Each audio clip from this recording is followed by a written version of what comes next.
Yun, what's up guys? Ito, magtatattoo muna tayo. Pas muna sa fishing. Diskarte muna.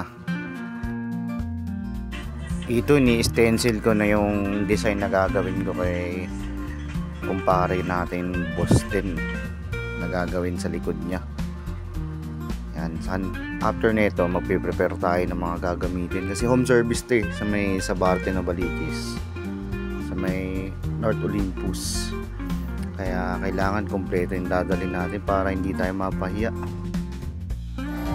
Dito naka-prepare na tayo, naka-setup na lahat ng gamit. Lagay ko na sa motor. Yan, ka-video muna tayo kasi nililipat ko yung motor. Behind the scene pala to. Kunyari vlogger tayo rito. Ayan o, nag-ayos pang helmet.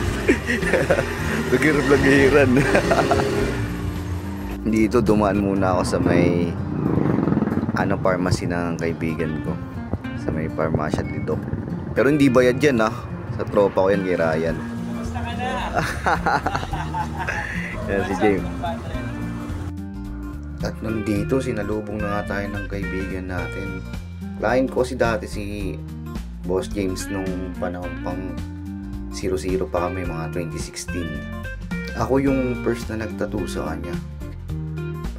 Australia siya nun. Tapos bago siya pumasok sa antique collection.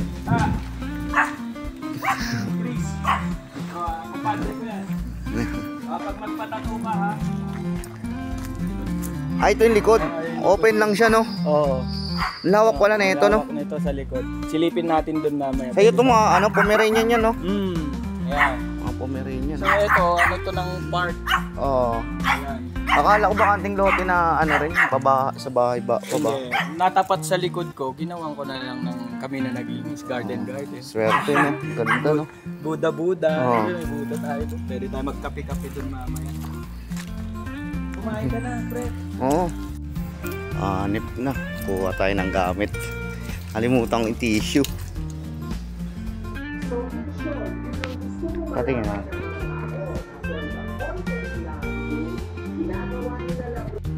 Dito sa part na to, nadikit na natin yung stencil sa buong likod para fit na fit talaga sa may likod ni boss. Nakayakap yung design. Ito, after kong mag-stencil, nagyosi muna ako rito. Tumambay, silip-silip lang ng mini gym niya daw sa mga antiques niya. Antique collector kasi si boss Kaya yan, silip muna. Chill lang. Ay, okay na ako. Pagka-tutugo ka, magsabi ka ng Okay muna ako sa kape. Nakatamad gumalaw pag busog. Pag busog, nakakantok na. Coffee. Dito nag-start na kami magtatuan. Yan, lining muna tayo, paakyat. Pero mamaya-maya mabilis na lang yan, time-lapse natin. Sa ngayon, shoutout muna tayo dito. Shoutout sa'yo, idol. Kay Elmer Texon Vlog. Shoutout sa'yo, boss, idol. Buhay ka. Yan, session na ulit. Rat. Lining tayo muna, umpisa sa ilalim. Kasi mabubura yung stencil pagka inumpisahan mo sa ibabaw agad. Depende naman sa diskarte na artist yan Kasi minsan may gusto sa taas para hindi masyado masakit. Iwas-iwas lang. May parts kasi na masakit, may parts na hindi. Dito fast forward tayo, syempre, para mas mabilis.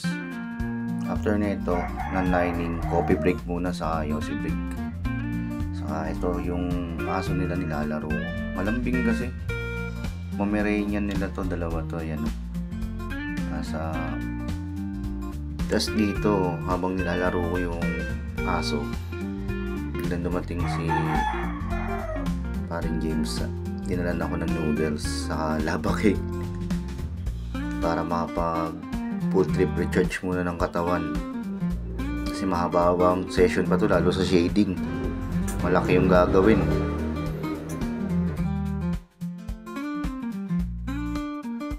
Then dito, fast forward. Tapos na ako mag-start ng shading. Bale, break ulit to, hindi ko na na-videohan yung umpisa ng shading, pero ito tagas na, babalik na ulit kami sa shading. Ito patapos na tong part na to, nililinis ko na lang. Nalobat na kasi yung cellphone ko kaya kailangan ko ng, siyempre hindi ko na ma-video, hindi ko masikaso, pagod na rin, nalay na yung kamay, saka masakit na rin daw sa tropa, kaya kailangan na natin videohan, saka mag-focus sa gawa para matapos agad. Masakit na rin daw, pero matibay talaga to si Boss James, kasi halos wala kaming break. Ako lang magpapahinga, Yossi break lang sa coffee break. Yan, pinakita ko, video muna tayo. Saktong sakto, fit na fit. Ito na yung finished product after 7 hours of paint.